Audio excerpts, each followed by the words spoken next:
ছিল একটা স্পেশাল দিন, জামাই ষষ্ঠী। আর জামাই ষষ্ঠী মানেই কিন্তু ফলের ছড়াছড়ি। আর যে ফলগুলো দেখতে পাচ্ছ এগুলো কিন্তু সবই আমাদের বাড়ির ফল। আর এই কলার কাজিটাও কিন্তু আমার বাবা কেটে রেখেছিল।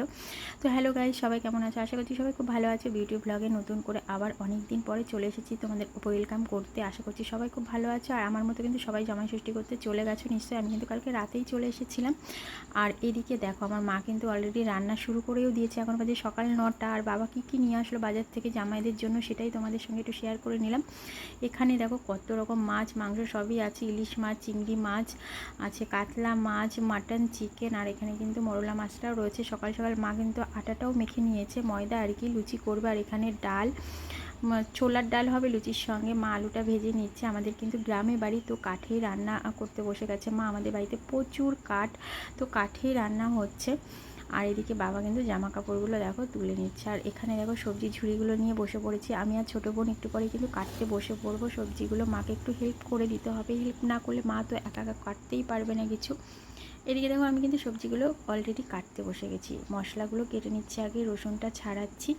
আর এদিকে কিন্তু বোন বাবা দুজনেই পেছনে বসেছিল, তো গল্পও করে নিচ্ছিলাম একটু মার সঙ্গে সঙ্গে। আর বাড়িতে এলে না সত্যি কথা কি বলবো, আমার তো খুব ভালো লাগে। তো সকাল সকাল আমার বরমশাই কিন্তু একটু বেলা করেই ঘুম থেকে উঠেছে। উঠে ও বলছে আমি লুচি খাবো না, তো ওকে এক কাপ লিকার চা করে দিয়েছি। আর এদিকে কিন্তু আমি লুচিটা নিয়ে খাওয়া শুরু করে দিয়েছি।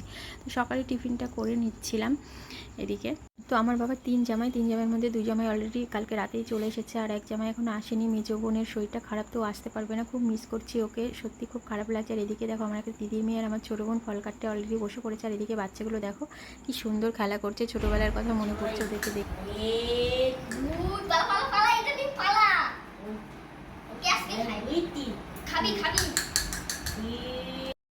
এবারে আমাদের গাছে বেশ ভালোই আম হয়েছিল। তো এত বড় বড় গাছগুলো না, উপর থেকে আমগুলো পড়ে সব ফেটে যায়। আর এখানে কিন্তু 2-3টে জাম গাছ একসঙ্গে রয়েছে, তো জামগুলো দেখো নিচে পড়ে আর সব ফেটে চারিদিকে ছড়িয়ে যায়। যদি ভালোভাবে পড়তো তো জামগুলো খেতে পারতাম। বলো, জাম খেতে কিন্তু খুব ভালো লাগে। তোমাদের কেমন লাগে অবশ্যই জানিও।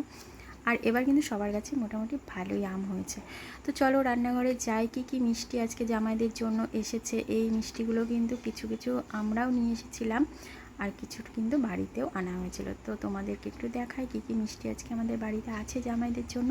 এখানে আছে রসগোল্লা, এখানে আছে কালো মিষ্টি, সন্দেশ, ক্ষীর কদম, আর 2 রকম কালো কালো মিষ্টি ছিল। আর 2 হাঁড়ি দই ছিল, মিষ্টি দই। এখানে ছিল টক দইটা মা কিছু রান্নাতে হয়তো ব্যবহার করেছে। এখানে ছিল জল জিরা আর একটা ফুটি, ওটা হলো গলুর জন্য, ওর ছোটো মাসি নিয়ে এসেছিলো। আর এখানে কিন্তু একটা ঠান্ডাও ছিল। তো এগুলো সব আমি এখন ফ্রিজে ঢুকিয়ে দেবো, যেহেতু এখন খাওয়া হবে না। আর আজকে না আমাদের গলুর জ্বর হয়েছে, খুব শরীরটা খারাপ। তো আমার বোন ভাত মাখিয়ে ওকে ঘরেই খাইয়ে দিচ্ছে। তো মার রান্নাও হয়ে গেছে এদিকে। আর দেখো কত ফল কাটা হলো, সেই ফলগুলো কিন্তু কেউ আর খায়নি। তো আম রয়েছে এখানে, হিমসাগর আমটা আমার বেশ ভালো লাগে, তো আমি আমগুলো একটু খেয়ে নিচ্ছিলাম। তো চলো, মার রান্না অলরেডি হয়ে গেছে। তো আমার মা মেয়ে জামাইদের জন্য কি রান্না করলো সেটাই তোমাদেরকে একটু দেখিয়ে দিই। এখানে আছে ডাল, পমফ্রেট মাছের ঝাল, চিংড়ি পটল, এখানে আছে ঝাল রয়েছে কিসের ইলিশ মাছের, পটল ভাজা, বেগুন ভাজা, কাতলা মাছের ঝোল, মাটন, চিকেনটা করা হয়েছে যে আমার মেজো বোনের ফ্যামিলি, মানে ওদের পুরো, মানে মেজো বোনের বর খায় আর সবাই কিন্তু চিকেনই খায়, অনেকেই মটনটা খায় না, ওই জন্য করেছে। আর এদিকে দেখো ভাত রাখা হয়েছে গামলাতে, বড় হাঁড়িতে রান্না করেছিল মা, সেটা আবার গামলার মধ্যে ঢেলে রেখেছে। আর সত্যি কথা বলতে গিয়ে 3 জামাই একসঙ্গে বসে খাবে সেটা তো হলো না, জামাইদের খিদেই পায় না, ওরা ঘুমাচ্ছে। আর মেজো বোনের বরের একটু দরকার ছিল, বাড়িতে এসে চলে গেছে। আর আমার বর অল্প একটু, ও তো কিছুই খেতে চায় না, তো ও একটু খেয়ে উঠে গেছে। আর আমি এদিকে কিন্তু ভাত নিয়ে নিয়েছি। ছোটো বোন বললো ওর বর যখন খাবে তো একসঙ্গে খাবে।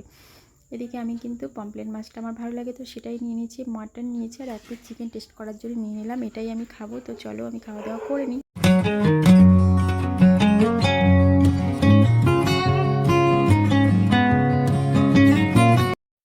তো এদিকে দেখো জামাইদের বলবো না, যেহেতু আমার বরের আগেই খাওয়া হয়ে গেছিলো। আর মেজো বোনের বরের একটু দরকার ছিল, ও বাড়ি চলে গেছে, পরে রাতের দিকে হয়তো এসে খাবে। আর এদিকে দেখো ছোট জামাই রয়েছে, তো তার জন্যই কিন্তু আমরা থালাটা সাজিয়ে ফেলেছি। তো এইদিকে দেখো কত সুন্দর করে গুছিয়ে গেছে।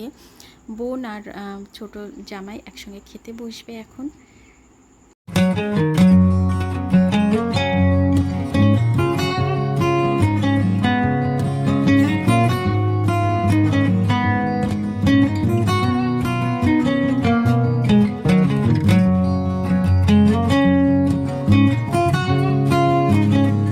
সে আবার পটল খায় না, পটলটা রাখতে দিচ্ছিল। আর এদিকে বিকেলও হয়ে গেছিলো, 5টা বেজে গেছে প্রায়। তো আমাদের খাওয়া দাওয়া সবার মোটামুটি কমপ্লিট। এই দেখো এইদিকে না আমার বাবা ফুল গাছ বলতেই ভীষণ ভালোবাসে।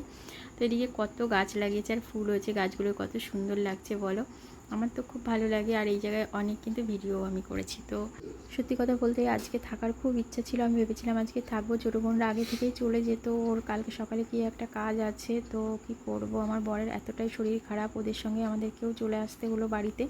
তো বাড়িতে চলে এসেছি, যেহেতু দুপুরে কারোরই ঠিকঠাক করে খাওয়া হয়নি। মা রাতের খাবারগুলো কিন্তু সব এদিকে এই দেখো দিয়ে দিয়েছিল। এখানে মাছ ভাজা, মটন, চিকেন, ফলগুলোও দিয়ে দিয়েছে, ভাত দিয়ে দিয়েছে, আর এখানে মিষ্টিটাও দিয়ে দিয়েছিল। মা আবার একটা বিস্কিট, তেল আর সার্পও দিয়ে দিয়েছিল। তো চলো গাইজ, আজকের মতো ভিডিওটা এখানে এন্ড করলাম। তোমরা সবাই খুব ভালো থেকো, গুড নাইট, টাটা।